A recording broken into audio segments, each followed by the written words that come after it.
Good afternoon, everyone. It's great to see all of you here. I just wanted to check in with folks. It seems like you all shared some great things that you're grateful for, especially during these hard times. And many of you all are leaning on your family and your friends for sure. And you're grateful for that. And then also, you have shelter, you have food, you're healthy in different ways. But I'm glad everyone's doing okay and that folks at least are in a good situation. Midterms is coming up. Hopefully, you remember that. Remember to lean on those folks, your community, your family, and your friends in the next few weeks.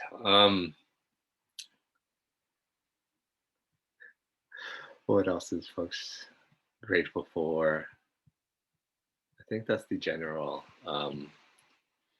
impression from this class. And then I also asked if folks were familiar with the current event on the Dr. Seuss images or books. And it looks like most of you all might have heard it before in the past. And I think Nia was one that just heard about it this week.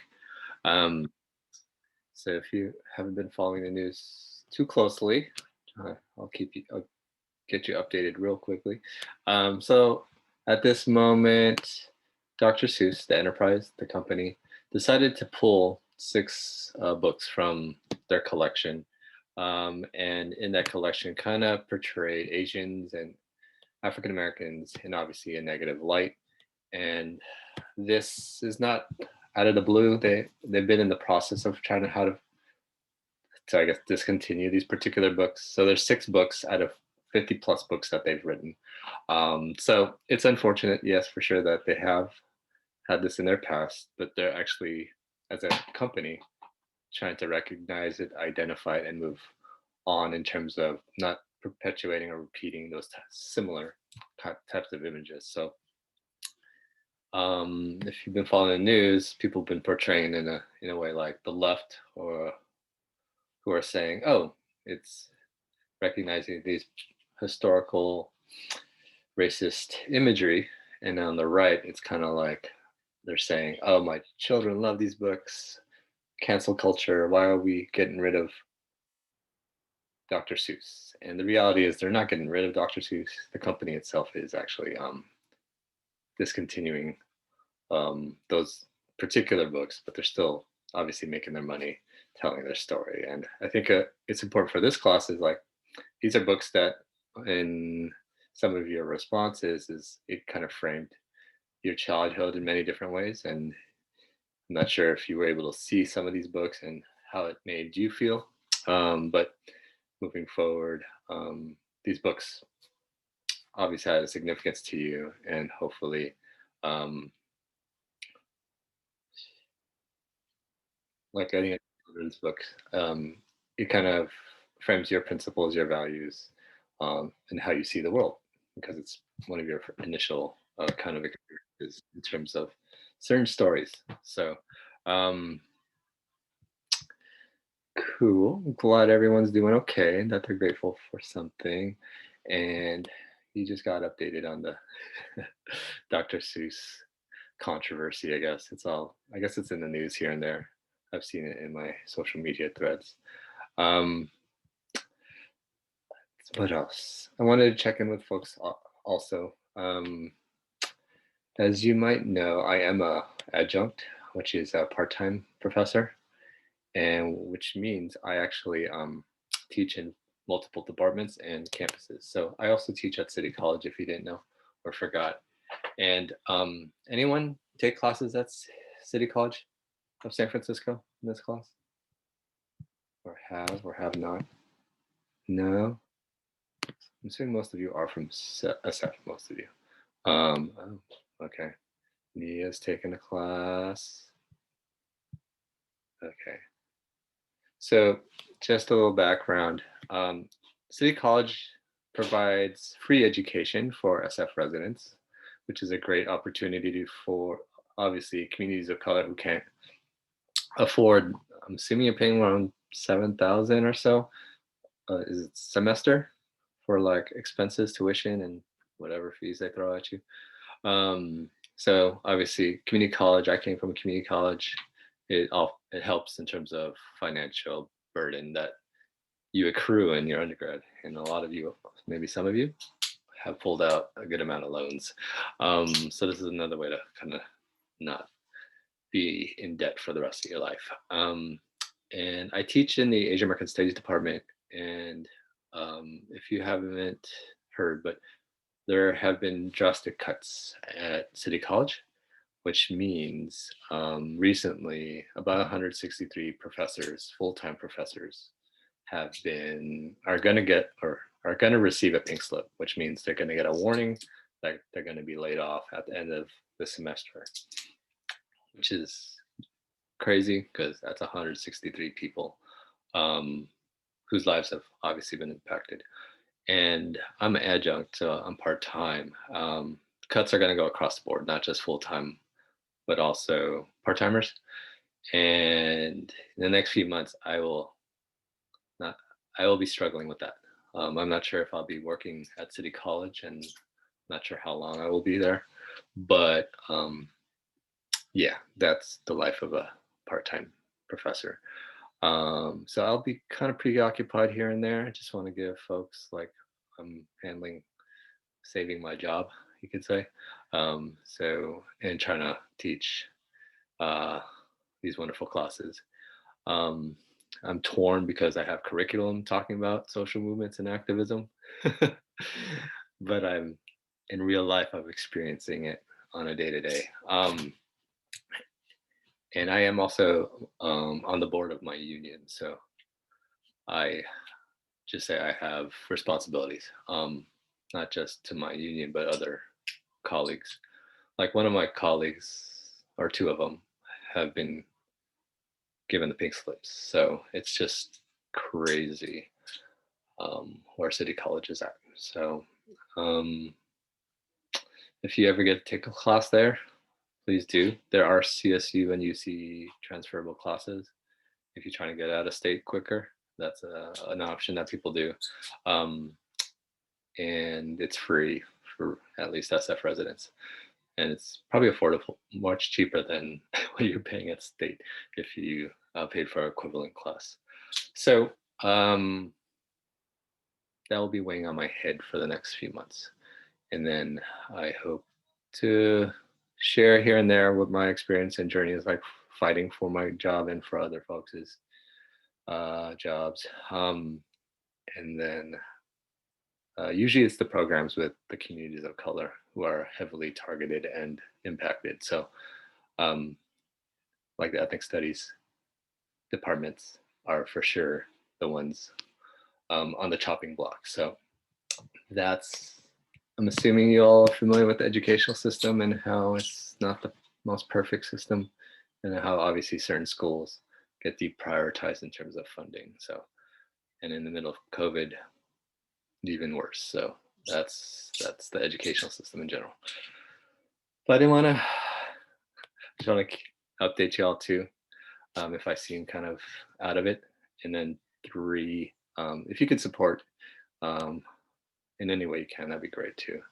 The community will need to obviously back City College. And if you were born and raised in San Francisco, this is one of only free colleges out there. So it's important to continue that. So cool. On another note, what are we doing today? Let's see. Questions? I know I threw a lot at you, and I don't know how y'all are feeling about this, but I'm open to questions right now.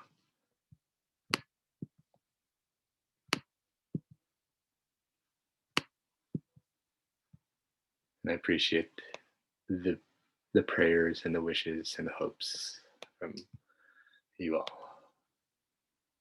So, what are we doing? We're going to talk about the Greenwood Massacre. And you all read about the community statements about that particular period. And we're going to kind of talk about that today. Um, in the context of like us trying to come up with a project, ethical historiography project, and the example would kind of give us a foundation to kind of how to frame it, approach it, build a perspective around it on one particular period, and then when you do turn in your ethical historiography project, you'll have already this under your belt to kind of help you in that process. So, last Tuesday, you all broke up into groups, and you all came up with various topics from LGBT to Native Americans to, I think, Filipinos. There seems to be a strong representation there. And they're great topics. I think throughout the next few weeks, we'll kind of focus on them, or we should figure out how to focus it even more, because it could be daunting in terms of trying to write a chapter about a whole movement or a particular community. So how do we get to that moment where you're able to write a chapter as a group? So this is a group project at the end of the semester.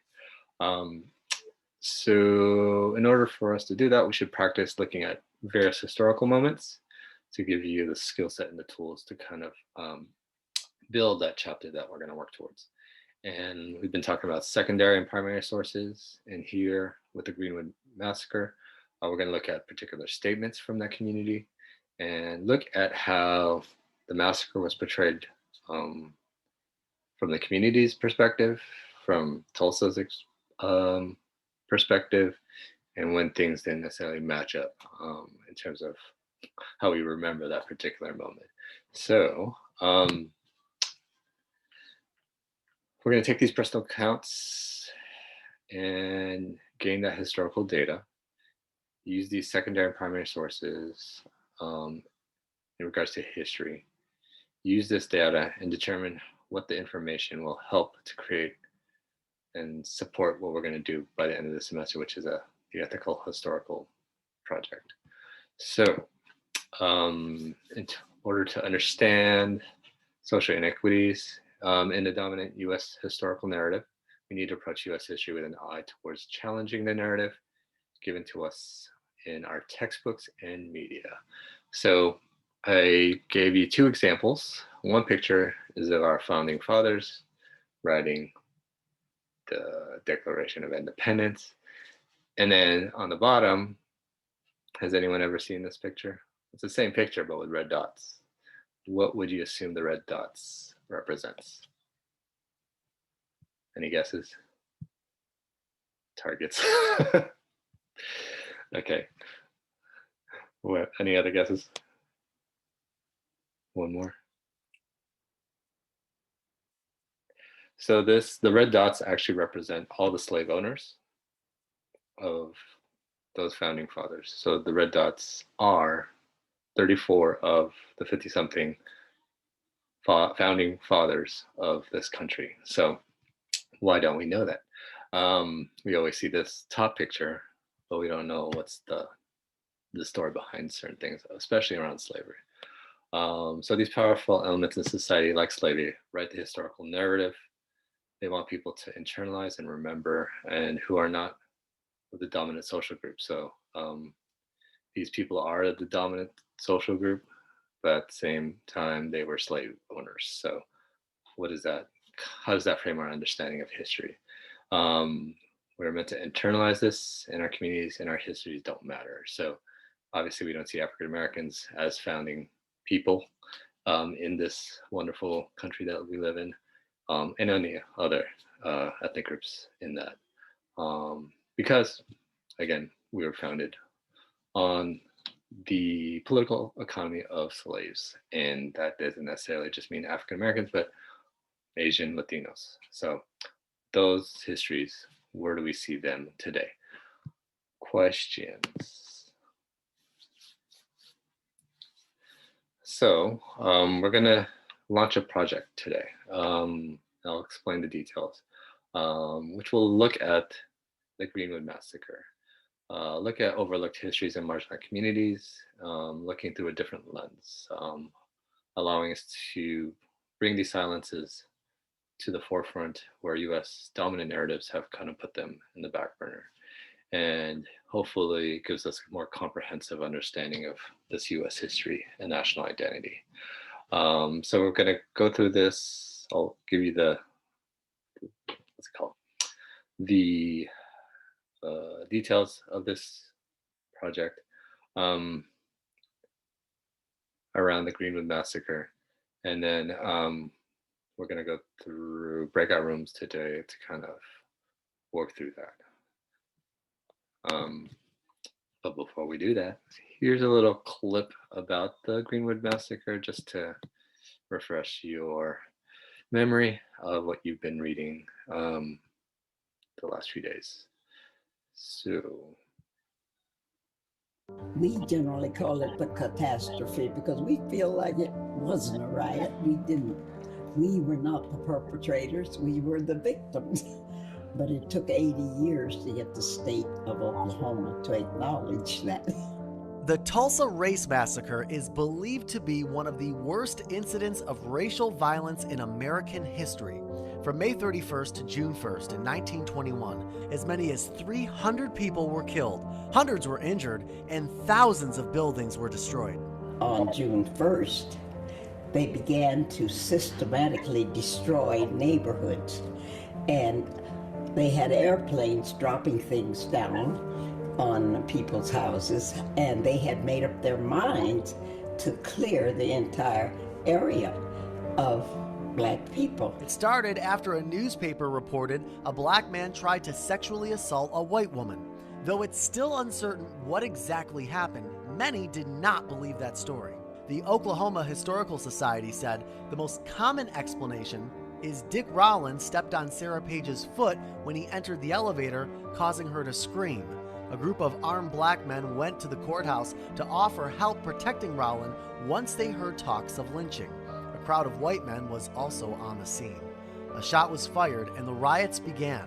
My parents were very distressed because here they are with 5 kids, and the schools had been. I went to Dunbar School, and that was reduced to just rubble. I mean, they blew it up. Crowds of white rioters went to the Greenwood district, known as Black Wall Street.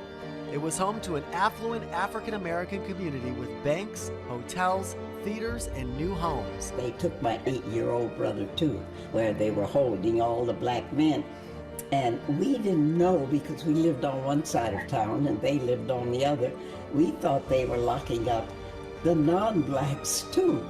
But it so happened that it didn't occur that way. What they did was to disarm and lock up all Black men. And then they said to the mob, there's nothing out there now but women and children, so you can do whatever you want to do. And that was when the real terrible things started to happen. It ended when the city was placed under martial law and National Guard troops were deployed. But Black Wall Street was devastated. Survivors never received compensation for what they lost.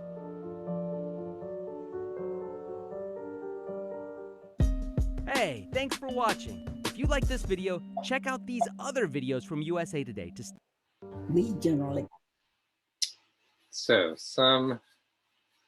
this is a glimpse into that particular moment.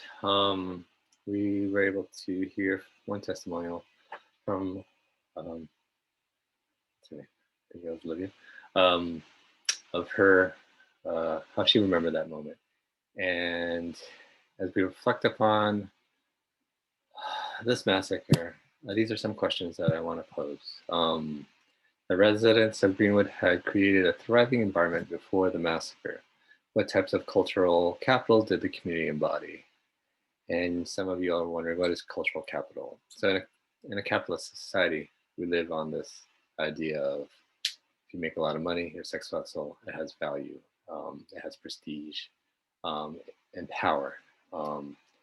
And for the African-American community in Tulsa, obviously, it was called Black Wall Street. So they thrived they're able to have their own businesses, their own homes. And I think I just gave you some examples, what types of cultural capital did the community embody? And in the statements, I think you heard a couple veterans, African-American veterans, and what did they symbolize in these statements? And how do they represent this idea of cultural capital? Why did this success of the Greenwood community bother the white community of Tulsa so much? So why do we have African Americans who are business owners, professionals, who are doing well? Why does it bother the broader white society? And some of y'all probably know the answer to this. And I think we're going to break up into groups and talk about that. And so in the breakout rooms, I want you all to open up those narratives, this community statements, one. Go on to iLearn. I'll give you time while I create the rooms so that you have reference to those testimonials. And then two, in the breakout rooms, you'll discuss which statements tell the accurate picture of the events of that day. So pick a few people that you feel like this person lived it. They kind of had a good understanding of the situation, and they were experiencing the reality that was happening under the Greenwood Massacre. So how's that sound for folks? Cool. Let me give you the link for that. While you all open up the narratives, I will share the link with you, the Google slide link. Questions from folks?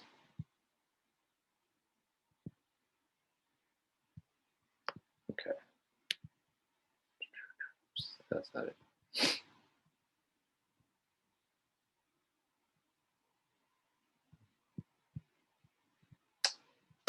Here's the link. Let me know if it works or you're able to open it. And then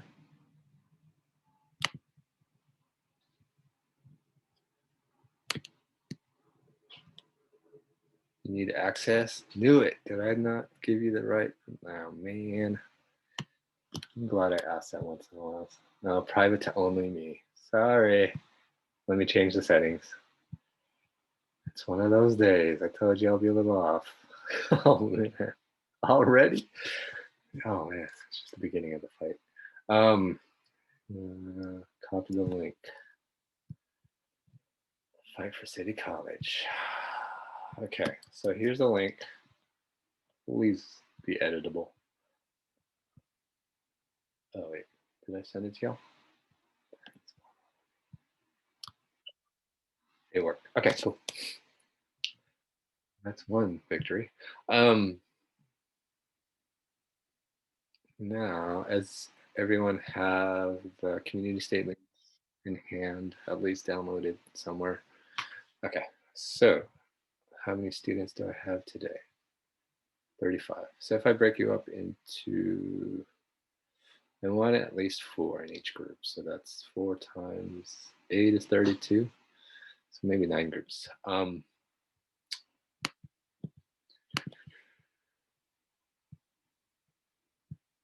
So in these 9 groups, as you look through the Google slide, just put your breakout room number and then your names. And then again, the prompt was around this idea of cultural capital, one, and how this particular moment is remembered.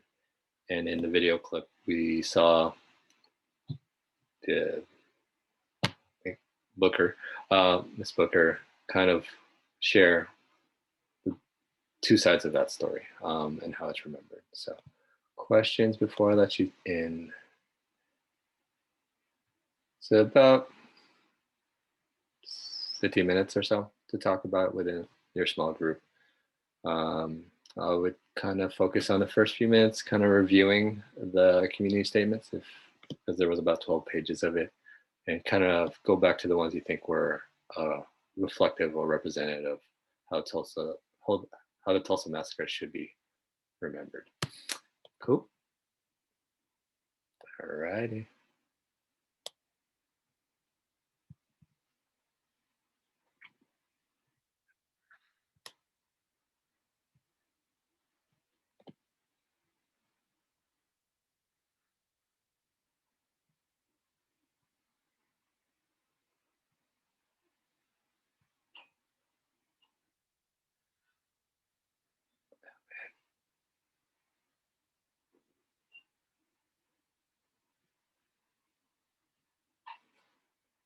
Whatever.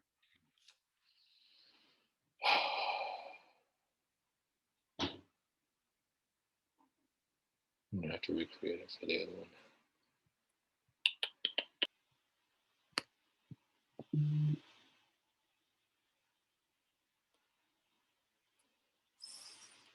At about 30 seconds before certain groups close up.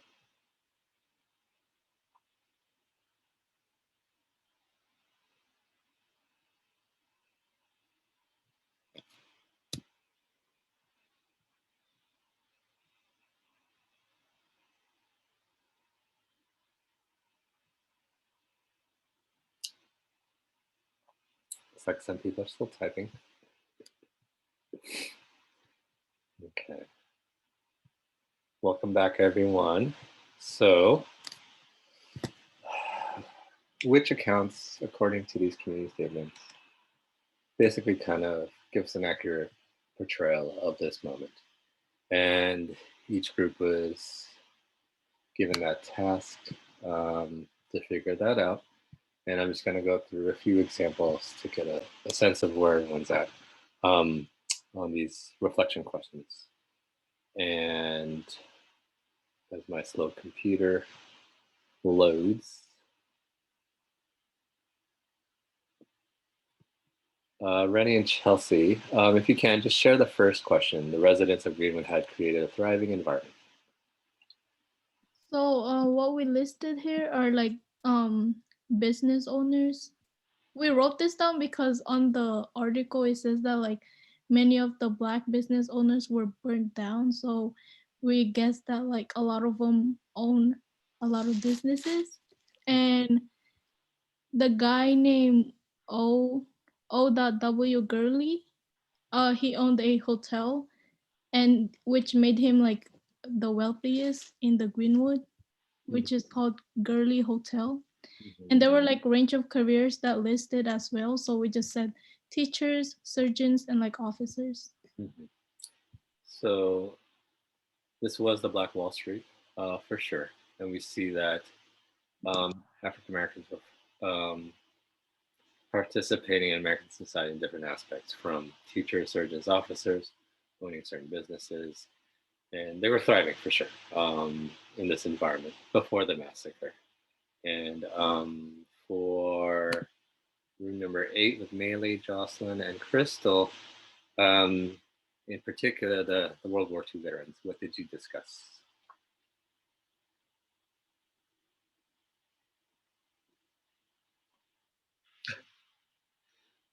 Jocelyn, Maylee, or Crystal? They wanted equality and hope for change in the divide, because there was a really strong separation between white and African Americans. So by coming back, they hoped they were able to change that, and because they're also capable of doing things white residents could do too. Any others from Jocelyn or Maylee, or any other one from the class? Differing points. It's important to recognize that African Americans did serve during World War I, and in a country where they were excluded, this is their way to show that they were Americans, that they're willing to defend this country. And coming from that experience and living in Tulsa, they should demand and expect equality in that sense.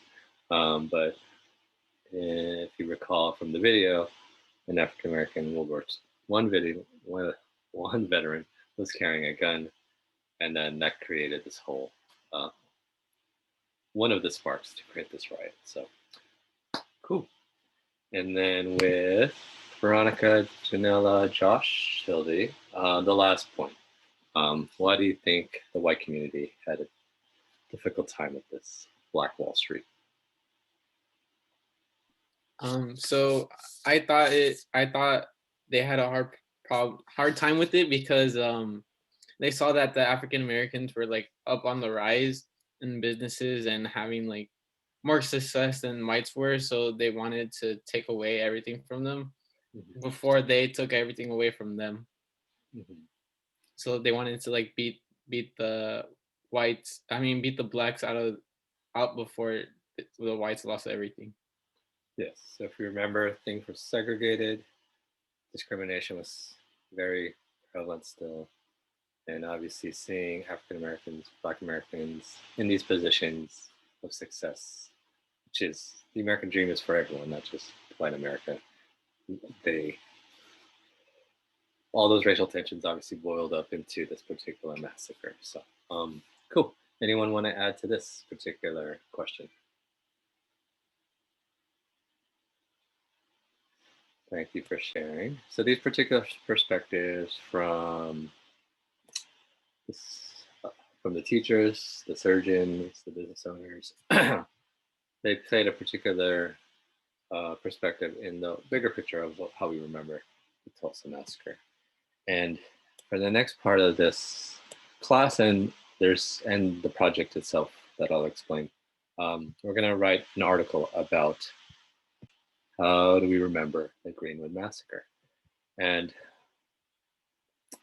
let me go over that.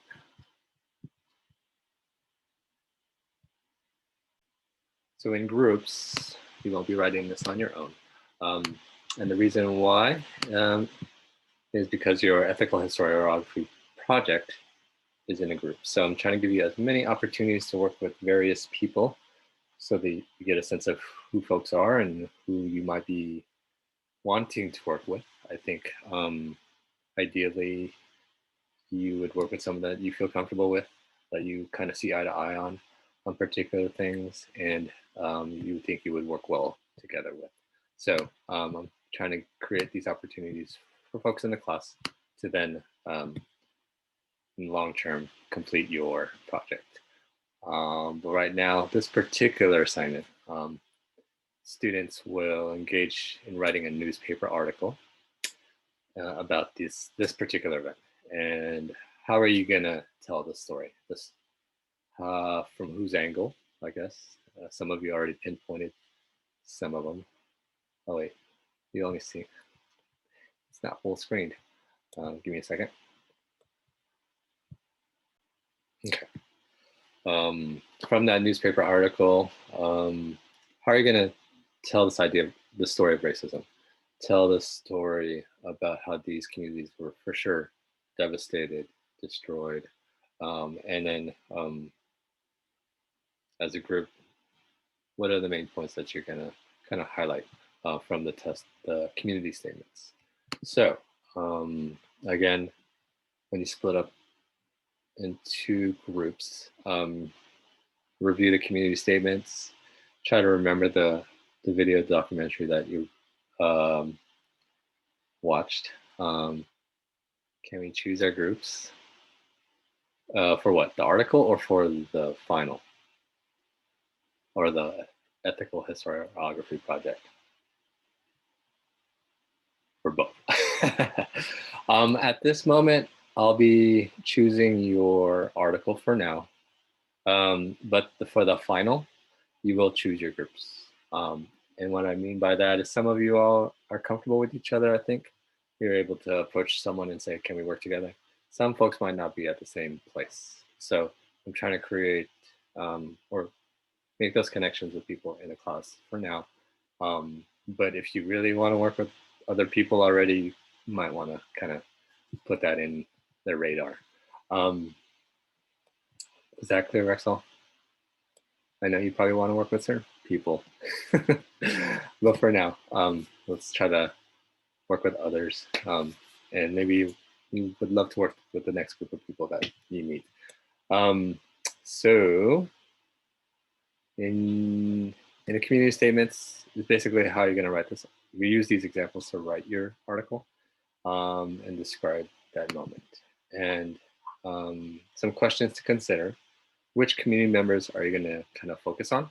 Why do you think they would be included in that article? And then what phase of this moment, the Greenwood Massacre, were you going to talk about? Either what led up to the moment or the post analysis of it. So how do you want to remember this? Or how do you want to frame it? And is this blurry for folks? Can you all read this? I'll read it just in case. So the community statements are now your group's evidence of how to write this article, along with the information that you research. So you could either go through our library, or you could just find articles online.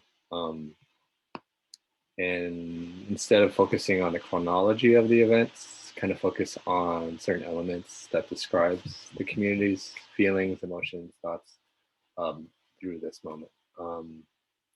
And again, you might choose the buildup or like the before narrative, or maybe during like a certain moment in that massacre, or after. But you're going to tell the story in a certain way. So that's up to your group to decide. And some particulars. It's a one-page article as a group. You should have a headline like any other article with some subtitles. Should be about 2 to 3 columns, and include 1 to 2 photos and caption it. So what's happening in the photo, and then 10 to 12 point font, Times New Roman for text. Questions about that? And then what should be included in the article? Your team should weave in information that we just kind of discussed in the community statements. And then with that, understanding cultural capital and how it's embodied within the African American community there. And then what forms of oppression did they face? So trying to give the context to that, the social context and the political. And then pick 3 quotes from the statements to kind of give evidence to the narrative that you're going to tell as a group. And then I'm going to, in iLearn, there's actually examples of students' articles, so you could refer back to them and see how they did it. And I hope this is a creative project that you have to work together with, and it kind of gives you an opportunity in the future to maybe approach some of these individuals to work on your final. And all you have to do is turn in 1 submission as a group. So how do folks feel about this article? 1 page, it's not due right now, it's due next week.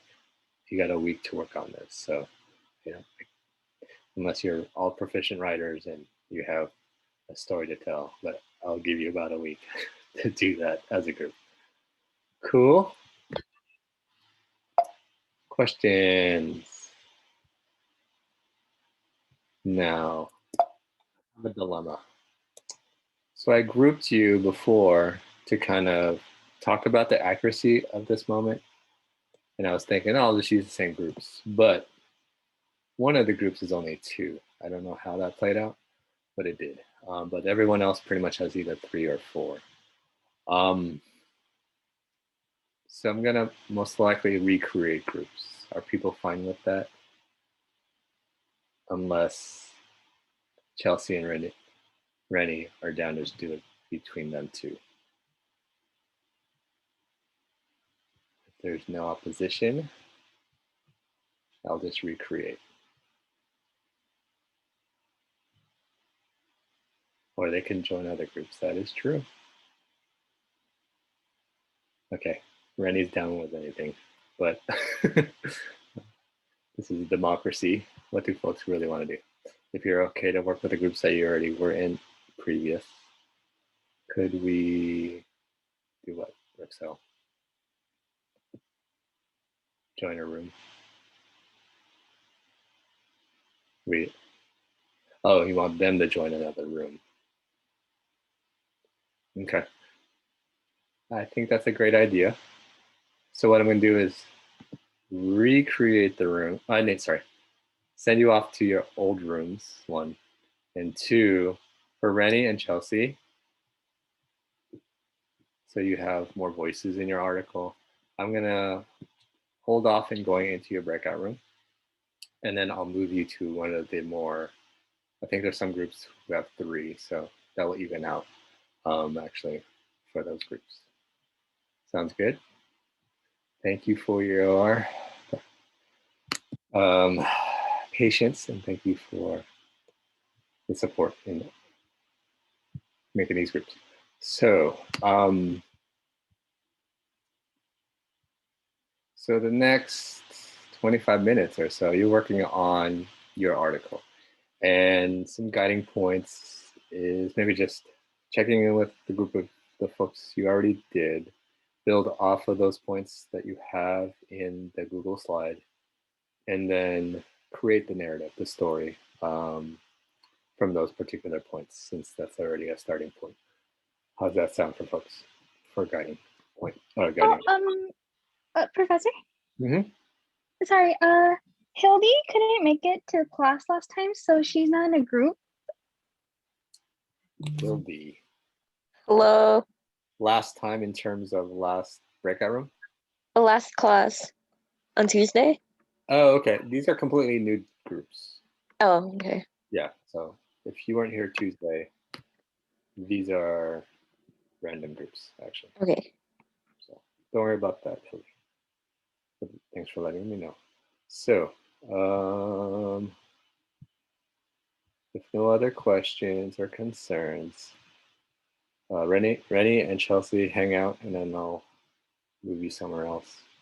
And then everyone else has about 25 minutes to work on this. And then I'll check in with folks at the end of class. And then I'll leave it up to the group to figure out what you're going to do to complete it and turn it in next week. So, cool.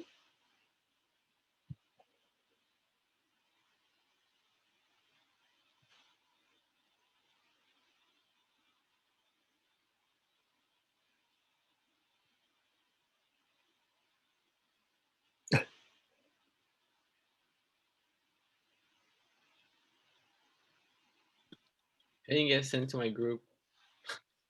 Josh, which group were you in? 5, I think. It was with Veronica, Hildy, and Janella. That is correct. I think, did you get booted? Is that why? Yeah, I got booted like 5 times because my computer, I don't know what's happening, it keeps blacking out. Okay. I'll resend you to 5. And then Sandra, you too? Yeah, me too. I'm in group 4. Group 4, okay. And then who's left? Chelsea and